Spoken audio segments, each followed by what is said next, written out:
juste avant, donc, moi je représente le groupe Groupama. Donc je vais vous répondre sur la partie de la défense, mais je vais vous rappeler un chiffre important. Quand on fait un métier d'assureur, et on parlait de nouveaux modèles économiques, il faut que vous ayez conscience, en France, Groupama, c'est finalement la mutuelle des agriculteurs en France. Et tous les ans, on chiffre un risque technique quand on fait les assurances, où on doit chiffrer la perte de ce qui peut arriver de plus grave tous les 200 ans. C'est comme ça qu'on chiffre ce qu'on appelle Solvency 2 dans notre jargon. Et bien, depuis 2014, tous les 200 ans, on a battu le risque de risque climatique et de risque récolte depuis 2014. Ce qui veut dire que le groupe Groupama, chaque année, encaisse 1 milliard d'euros de primes pour l'assurance climat et récolte et débourse 1,6 milliard d'euros pour assurer les gens. Ce qui veut dire que chaque année, nous ne sommes plus un acteur privé, mais un acteur public. Puisque finalement, on pâtit, ou on subit en tout cas, le dérèglement climatique, tout ce qui peut être adossé à ça, et on s'est transformé en acteur de l'économie sociale, solidaire, puisque très clairement, la nature en ville c'est bien, mais il n'y aurait plus d'agriculteurs en France si Groupama n'était pas là pour leur assurer leur récolte ou leur territoire. Donc c'est important de le rappeler parce que ça va donner une perspective à ce qu'on peut faire à la défense. Donc moi je suis le schizophrène de la bande. Mais rassurez-vous, je me porte bien. Schizophrène, parce qu'en fait, il faut réaliser un métier immobilier dans un groupe où, quand je l'ai rejoint, on m'a demandé si j'étais diplômé du BSP. Et donc, dans tout ce qu'on a évoqué cet après-midi, le BSP, dans le groupe Groupama, c'est le bon sens paysan. Effectivement, j'ai appris à être diplômé du BSP. Et avec Philippe, notre DG, Thierry Bertal, il rappelle à chaque fois qu'il rencontre Philippe Kirmaretta, l'architecte de la Tour The Link, le fait qu'il faut avoir le bon sens paysan. Alors, on est encore rendu plus schizophrène puisque cette tour, qui va faire 250 mètres à la Défense, on la réalise pour le groupe Total. Mais c'est super, on aligne tous les paradigmes.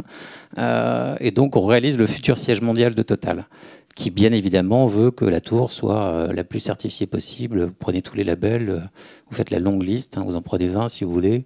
Et puis, il faut que la tour elle soit labellisée avec tout ce qu'il y a de plus labellisé. Et puis, on leur a proposé autre chose quand même, parce que Philippe l'a dit, donc il a fondé l'agence PCA Stream. On leur a dit quand même, il faut faire autre chose que du label. Et comment on ramène dans une nouvelle génération de tours le végétal, la communication avec le dedans-dehors. Et puis, effectivement, on va être la tour la plus haute de la Défense, la plus haute de France. Qu'est-ce que vont voir les gens? Donc, on a commencé à faire effectivement des toits végétalisés. Avec les bons substrats, j'espère, où on plantera des arbres. Je ne suis pas sûr qu'ils poussent. Mais en tout cas, il y aura de l'évapotransformation. On va essayer d'avoir les meilleurs matériaux qui soient. Le fait qu'effectivement, on a rapporté plus de 10 000 m² de surface dans ce qu'on va construire sur 125 000 m² de surface du bureau. Donc, vous voyez, c'est quasiment 10% des surfaces qui vont être végétalisées. C'est un énorme effort. Et la première chose qu'on a demandé à Total, c'est est-ce que vous en voulez? Ils ont répondu oui. Est-ce que vous voulez les payer? Ils ont répondu non. Donc on va les financer, mais c'est des surfaces que très clairement, un acteur économique comme une société comme Total ne veut pas payer. Donc c'est hors de question qu'on facture un loyer sur ces surfaces. Après, je m'adresse à des gens qui construisent des tours. Mais eux, ils vont me les faire payer. Parce que bien évidemment, ces surfaces coûtent à construire. Elles sont chargées. On paye une surface végétale le même prix qu'une surface fermée, beaucoup plus cher. Beaucoup plus cher.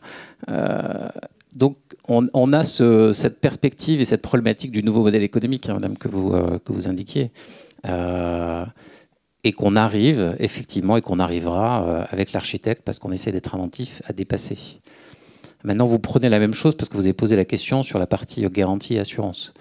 Nous, on s'est mis à se dire que sur une grande partie de nos redéveloppements dans Paris, il fallait faire du réemploi de matériaux. Vous voyez, on démolit un site, il y a des choses qui ne sont pas complètement quand même des déchets, des mises au rebut et qu'on peut réutiliser. Donc on a pris des sites, un immeuble par exemple sur les Champs-Élysées, et puis on a démonté une partie de cet immeuble pour le remettre sur un autre immeuble dans le 9e arrondissement.